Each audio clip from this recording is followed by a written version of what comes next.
Good morning, dear student. Today we are going to discuss about group 17. The name of group 17 is the halogen family. Actually, halogen word है ये हमारा Greek word से मिलकर बना हुआ है halos and gens. Halo means होता है सॉल्ट एंड जेंस का मतलब होता है बॉर्न या फिर प्रोड्यूसर या प्रोड्यूस करने वाला. ओके, तो ओवरऑल हम देखें हेलोजन की मीनिंग क्या है. तो हेलोजन की मीनिंग एक्चुअली होती है सॉल्ट प्रोड्यूसर एलिमेंट. ओके, तो इस फैमिली में जितने भी एलिमेंट हैं उनके पास कैपेसिटी है सॉल्ट प्रोड्यूस करने की या वो सॉल्ट बनाते हैं. ओके, तो अब हम देखते हैं कि ओवरऑल कितने एलिमेंट इस फैमिली में रखे गए हैं.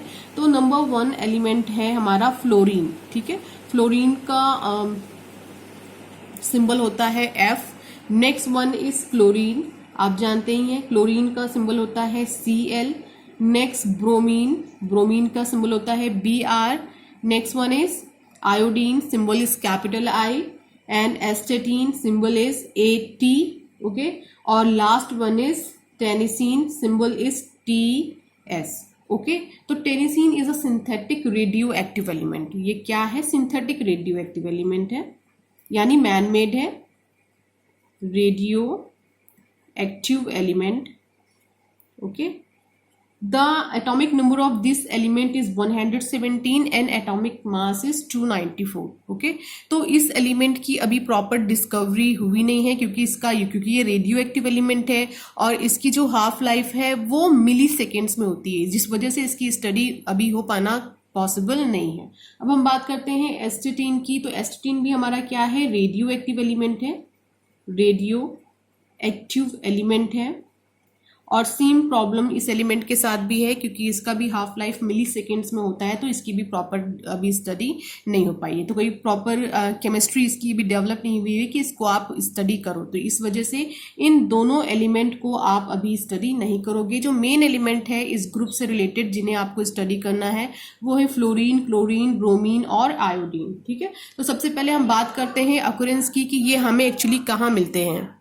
तो फ्लोरीन एक्चुअली हमें इनसॉल्युबल फ्लोराइड से मिलता है. लिख दे रही हूं इनसॉल्युबल फ्लोराइड्स. ओके, तो इनसॉल्युबल फ्लोराइड से हमें ये मिलता है in the form of cryolite. Cryolite का फॉर्मूला होता है Na3Al(F6). देखिए यहाँ पे क्या प्रेजेंट है? फ्लोरीन. इसके अलावा फ्लोराइड से भी हमें ये मिल सकता है. Formula is CaF2. ये देखिए यहाँ पे फ्लोरीन प्रेजेंट है. ओके, तो फ्लोरीन, हाँ, इसके अलावा फ्लोरीन आप देखते होंगे एनिमल टीथ में भी पाया जाता है. ठीक है, बोन्स में पाया जाता है. ठीक है, काफी प्लांट्स भी ऐसे होते हैं जिसमें फ्लोरीन प्रेजेंट होता है. अब हम बात करते हैं क्लोरीन की, ब्रोमीन की और आयोडीन की. तो ये आप जान लो बच्चों कि क्लोरीन क्लोराइड, ब्रोमाइड और आयोडाइड के फॉर्म में काफी एलिमेंट के साथ हमें मिलता है. जैसे कि अगर हमारे पास NaCl की आप बात करो तो इसका नाम क्या है? Sodium chloride. सोडियम क्लोराइड में नियर अबाउट 2.5% बाय मास हमें क्लोरीन मिलता है. ओके, इसके अलावा अगर Br की बात करें तो अगर सोडियम ब्रोमाइड है तो इससे हमें क्या मिलेगा? ब्रोमीन मिलेगा. लेकिन आयोडीन की बात करें तो आयोडीन का जो मेजर इसका सोर्स है वो होता है सीवीड्स. ओके, तो सीवीड्स में सबसे ज्यादा आयोडीन पाया जाता है. नियर अबाउट इसमें पाया जाता है 2.5 के नियर अबाउट. ओके, 0.5%. इसके अलावा चिली सॉल्ट पीटर की हम बात करें तो चिली सॉल्ट पीटर में NiO3 में हमें 0.2% नियर अबाउट आयोडीन मिलता है. ओके, अब हम बात करते हैं फिजिकल स्टेट की. तो आप जान लीजिए फ्लोरीन और क्लोरीन ये दोनों ही गैसियस स्टेट में हमें मिलते हैं. लेकिन आप ब्रोमीन की बात करो तो ब्रोमीन हमें लिक्विड स्टेट में मिलता है. और आप शायद जानते होंगे कि ये एक लौता ऐसा नॉन मेटल है जो कि लिक्विड स्टेट में मिलता है. इसके अलावा अगर हम बात करें आयोडीन की तो ये हमें सॉलिड स्टेट में मिलता है. ओके, अब हम कलर की बात करते हैं. तो आप ये जान लीजिए हैलोजन फैमिली के मेंबर सब डिफरेंट कलर में हमें मिलते हैं. अगर हम फ्लोरीन की बात करें तो ये येलो कलर का होता है. ठीक है, अगर हम क्लोरीन की बात करें तो ये ग्रीनिश येलो कलर का होता है. ओके। और ब्रोमीन की बात करें तो ये रेडिश टाइप का होता है, और आयोडीन तो आप जानते ही हो कि वायलेट कलर का होता है। ओके, अब हम सॉल्युबिलिटी की बात करें तो ये आप जान लीजिए कि जो हमारे फ्लोरीन है, क्लोरीन है, ये दोनों ही वाटर से बहुत ही ईजिली रिएक्ट करते हैं। ठीक है, बहुत ईजिली रिएक्ट कर लेते हैं। तो रिएक्ट कर लेते हैं तो ऑब्वियस सी बात है कि ये वाटर में सॉल्युबल भी है। ओके, फ्लोरीन और क्लोरीन। लेकिन अगर हम बात करें ब्रोमीन और आयोडीन की तो ये जो है स्ट्रैंगली सॉल्युबल है वाटर में। लेकिन अगर आप क्लोरोफॉर्म प्रोवाइड करते हो, कार्बन टेट्राक्लोराइड या कार्बन डाइसल्फाइड की बात करते हो, तो उसमें ये बहुत ही इजीली सॉल्युबल होते हैं। ठीक है, सॉल्युबल होते हैं CH2 में, CCl4 में। ठीक है, या फिर आप यहाँ पर रख लेते हो क्लोरोफॉर्म CHCl3, तो उसमें भी ये बहुत इजीली सॉल्युबल होते हैं। ओके, तो हम आते हैं नेक्स्ट पॉइंट पे, वो है हमारा इलेक्ट्रॉनिक कॉन्फ़िगरेशन। इलेक्ट्रॉनिक कॉन्फ़िगरेशन की बात करते हैं। ओके, इलेक्ट्रॉनिक कॉन्फ़िगरेशन देखिए मैंने ऑलरेडी करके रखा हुआ है। तो इलेक्ट्रॉनिक कॉन्फ़िगरेशन अगर ऑफ-बाउ प्रिंसिपल के अकॉर्डिंग आप करते हैं तो कुछ ऐसा होता है। अगर फ्लोरीन का आप देखोगे तो 1s2 2s2 2p5 है, क्लोरीन का देखेंगे 1s2 2s2 2p6 3s2 3p5 है। इसी तरह बाकी भी मैंने किए हुए हैं। लेकिन आपको जो यहाँ पर देखना है, आपके लिए जो इम्पोर्टेंट है वो लास्ट के 2 आप देखिए। ये तो लास्ट की 2 जब आप देख रहे हो तो आप देखो यहाँ पे S2 सब जगह आपको कॉमन मिलेगा, S2। और उसके बाद आप देखोगे P5 लास्ट के जितने भी मेंबर्स हैं सब में क्या है, कॉमन है। ठीक है, लेकिन देखिए यहाँ पे कौन सा ऑर्बिटल था, 2 था, यहाँ पे 3 है, ये 4 है, ये 5 है और ये 6 है। ठीक है, यानी कि यहाँ पे हमें क्या लगाना है, N, क्योंकि हम एक जनरल इलेक्ट्रॉनिक कॉन्फ़िगरेशन इस ग्रुप के लिए लिखने जा रहे हैं। तो जनरल इलेक्ट्रॉनिक कॉन्फ़िगरेशन इस ग्रुप के लिए जो होता है वो होता है NS2 NP5 टाइप का। ओके, ये पूरे कॉन्फ़िगरेशन के करने के बाद ही आपको मिलेगा। जब आप ऑफ-बाउ का कॉन्फ़िगरेशन लिखेंगे, उसके अकॉर्डिंग लिखेंगे, तब आपको पता चलेगा। ओके, तो अब हम बात कर लेते हैं एटॉमिक साइज की। एटॉमिक साइज, इसके अलावा एटॉमिक रेडियाई भी लिखा हो तो कोई प्रॉब्लम नहीं है। ठीक है, क्योंकि अब आप ये देख रहे हो ये क्या है, इसका एटॉमिक नंबर 9 है, और क्लोरीन से हम इसका कंपेयर करते हैं जिसका एटॉमिक नंबर क्या है, 17। अगर हम इन इलेक्ट्रॉन को नंबर ऑफ शेल में फिल करें, यानी KLMN शेल में फिल करें, तो कैसे फिल करेंगे, फर्स्ट शेल में हम कितने इलेक्ट्रॉन रखेंगे, 2, सेकेंड शेल में हम कितना रखेंगे, 7। तो यहाँ पे टोटल हमें कितनी शेल मिली है, 1 और 2। अगर ऐसे ही हम बात करते हैं क्लोरीन की, तो फर्स्ट शेल में हम कितना रखेंगे, 2 इलेक्ट्रॉन, सेकेंड में रखेंगे 8 और उसके बाद लास्ट में रखेंगे 7 इलेक्ट्रॉन। तो आप ये चीज देख के समझ में आ गया होगा कि जो फर्स्ट एलिमेंट है इसके पास टोटल नंबर ऑफ शेल कितनी है, 2। लेकिन जो सेकेंड एलिमेंट है 1 2 3, इसके पास कितनी शेल है, 3। तो F का जो अगर हम साइज बनाना चाहें तो उसको इसके लिए हम कितनी शेल बनाएंगे, 2 शेल बनाएंगे। ये 1 है, इसमें 2 इलेक्ट्रॉन है, इसके बाद ये सेकेंड शेल में टोटल 7 इलेक्ट्रॉन है। ठीक है, ये हमने 7 इलेक्ट्रॉन फिल कर दिए। लेकिन अगर हम क्लोरीन की बात करें तो क्लोरीन के लिए हमें टोटल कितनी शेल बनानी होगी, 3 शेल बनानी होगी। तो जैसे जैसे नंबर ऑफ शेल इंक्रीज होता जाएगा वैसे वैसे साइज भी तो आप देखोगे एलिमेंट का इंक्रीज होता जाएगा, और जैसे जैसे साइज इंक्रीज होता जाएगा तो ऑब्वियस सी बात है एटॉमिक रेडियस भी इंक्रीज होती जाएगी। एक्चुअली एटॉमिक रेडियस होती क्या है, जो आउटर शेल है और जो आपका न्यूक्लियस है, इन दोनों के बीच का डिफरेंस ही तो होता है। तो जब साइज बड़ा होगा तो ये डिफरेंस भी क्या होगा, बढ़ता जाएगा। तो atomic size top to bottom जाने पे क्या होता है, इंक्रीज होता है। Okay, top to bottom, bottom atomic size increase होता है, एटॉमिक रेडियाई इंक्रीज होती है। क्यों इंक्रीज होती है, क्योंकि टॉप टू बॉटम आने पे नंबर ऑफ शेल भी इंक्रीज होते हैं। Okay, now next point is density. हम बात करते हैं डेंसिटी की, तो आपको एक चीज समझ में आ गई होगी कि अगर top to bottom atomic size और रेडियस इंक्रीज हो रहा है तो ऑब्वियसली बॉटम बात है कि टॉप टू बॉटम जाने पर डेंसिटी भी हमारी क्या होगी, कंटिन्यू इंक्रीज होगी। इसके बाद हम बात करेंगे मेल्टिंग पॉइंट और बॉइलिंग पॉइंट की।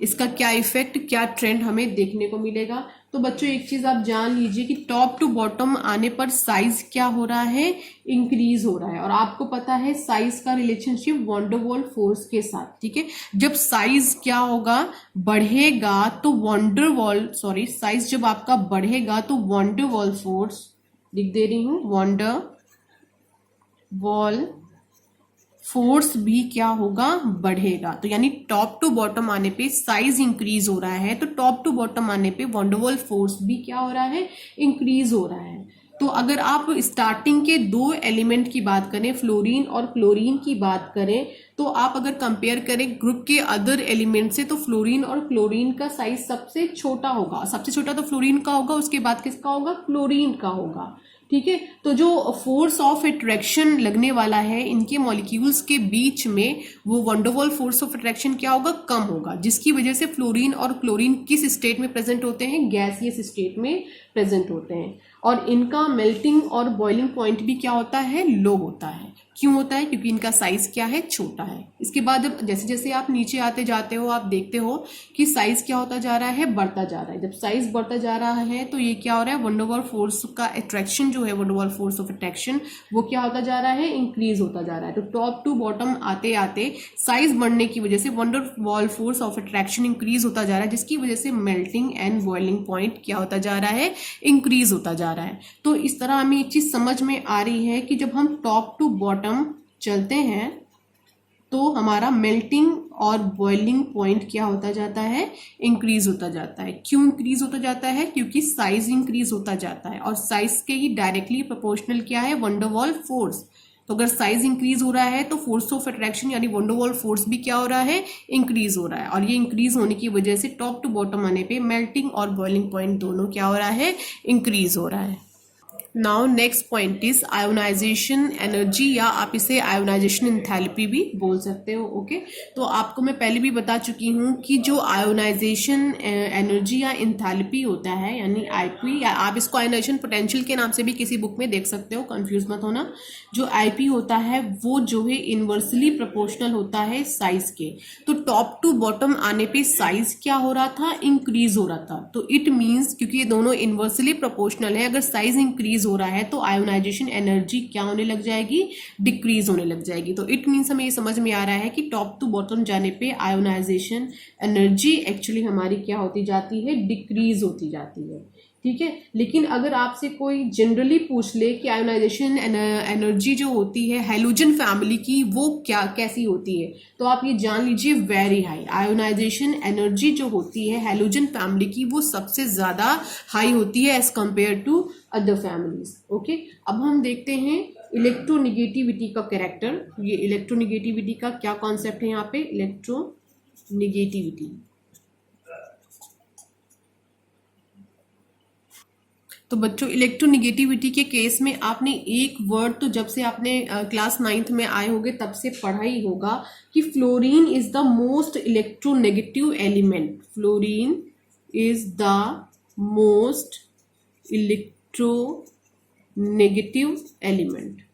ओके, ये एक पर्टिकुलर वर्ड है जो आपने स्टार्टिंग से ही पढ़ा होगा। ठीक है, तो आप ये जान लीजिए कि जो हमारी हैलोजन फैमिली है, तो halogen is the most electronegative element of its period. ये चीज आप हमेशा याद रखिएगा। अब इसकी हाई इलेक्ट्रोनेगेटिविटी होती है, वो एक्चुअली क्यों होती है, क्योंकि आपको पता है कि जब आप टॉप टू बॉटम आते हो तो एटॉमिक रेडियाई एक्चुअली क्या होती है, इंक्रीज होती है, या आप बोल लो सीधे एटॉमिक साइज क्या होता है, इंक्रीज होता है। तो ये जो आपने अभी देखा है रिलेशनशिप, कुछ ऐसा ही रिलेशनशिप आपको यहाँ पर भी देखने को मिलेगा। जो इलेक्ट्रोनिगेटिविटी होती है वो साइज के इनवर्सली प्रोपोर्शनल होती है। ठीक है, तो जैसे जैसे आप टॉप टू बॉटम आओगे तो साइज क्या होगा, इंक्रीज होगा, या कोई आपसे बोले एटॉमिक रेडियाई इंक्रीज होगी, तो बात एक ही है। ओके, तो जब ये दोनों चीजें इंक्रीज होंगी, रेडियाई और एटॉमिक साइज, तो ऑटोमेटिक इलेक्ट्रोनिगेटिविटी क्या होने लगेगी, डिक्रीज होने लग जाएगी। तो टॉप टू बॉटम आने पे जो इलेक्ट्रोनिगेटिविटी होती है वो क्या होती है, डिक्रीज होती है। तो सबसे ज्यादा फ्लोरीन की होगी, फिर उसके बाद नीचे आओगे तो क्लोरीन की थोड़ा उससे कम होगी, ऐसे करते हुए आप इलेक्ट्रोनिगेटिव कैरेक्टर शो करेंगे। तो इस फैमिली के लिए हमेशा एक वर्ड चलता है, fluorine is the most electronegative element. Okay, ये चीज आप हमेशा अपने माइंड में बना के रखिएगा। Now next point is electron gain enthalpy. Okay, electron gain enthalpy. तो बच्चों आपको पता ही है कि अगर आप शेल में इलेक्ट्रॉन फिल करते हो, देखिए मैं फ्लोरीन का बना दे रही हूँ, तो कैसे फिल करते हो 2 and 7। तो आपको ये तो पता ही है कि फ्लोरीन के आउटर शेल में नंबर ऑफ इलेक्ट्रॉन कितने हैं 7। इसको नियरेस्ट नोबल गैस कॉन्फ़िगरेशन को अटेन करने के लिए यानी स्टेबल कॉन्फ़िगरेशन को अटेन करने के लिए केवल 1 इलेक्ट्रॉन की कमी है, इसे केवल एक ही इलेक्ट्रॉन चाहिए और ये बहुत easily nearest noble gas configuration को अटेन कर लेगा। तो ये बहुत ही आसानी से एक इलेक्ट्रॉन को अपनी तरफ क्या करता है, अट्रैक्ट करता है, यानी इसके पास टेंडेंसी बहुत हाई होती है एक इलेक्ट्रॉन को गेन करने की और स्टेबल कॉन्फ़िगरेशन को अटेन करने की। ठीक है, तो बच्चों जब ये एक इलेक्ट्रॉन को गेन करता है तो इसमें से बहुत ज़्यादा एनर्जी क्या होती है, रिलीज होती है। भाई एक इलेक्ट्रॉन कम है, इसको गेन करेगा, जब ये एक इलेक्ट्रॉन को गेन करेगा तो क्या होगा, एनर्जी क्या होगी, रिलीज होगी। ठीक है, और ये जो एनर्जी रिलीज होती है इस वजह से हैलोजेंस जो होते हैं ये मैक्सिमम नेगेटिव वैल्यू शो करते हैं इलेक्ट्रॉन गेन एंथैल्पी की। ये चीज़ हमेशा याद रखिएगा कि ये जब एक इलेक्ट्रॉन को गेन करते हैं तो काफ़ी ज़्यादा अमाउंट में एनर्जी क्या करते हैं, रिलीज करते हैं, जिसकी वजह से जो हैलोजेंस होते हैं उनकी जो इलेक्ट्रॉन गेन एंथैल्पी होती है, ठीक है, वो मैक्सिमम केस में ये नेगेटिव ही वैल्यू शो करते हैं। ओके।